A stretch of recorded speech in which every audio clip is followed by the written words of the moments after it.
Hi everyone, in this video, I will explain to you a Vonage VoIP setup tutorial for beginners. First is sign up for Vonage. Visit the Vonage website and select a VoIP plan that suits your needs. Plans vary based on features like call forwarding, voicemail, and conferencing. Sign up with your business or personal details.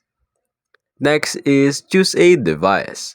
Vonage VoIP works with various devices, including desk phones, VoIP compatible hardware or analog phones with an adapter, mobile phones, and computers. Third is set up your hardware. If you're using a physical phone, connect it to your router.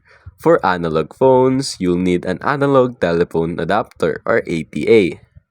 Follow the instructions to link the device to your Vonage account.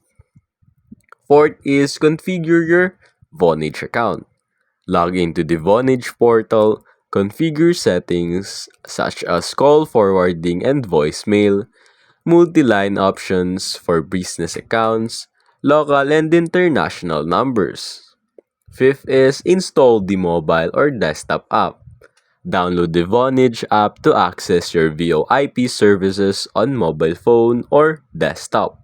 Log in using your Vonage Card Essential and test the service by making a call.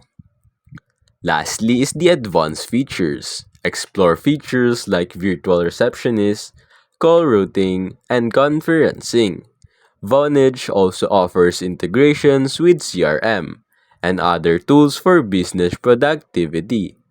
For more detailed guidance, visit Vonage official support page or their setup guides. And that's basically it.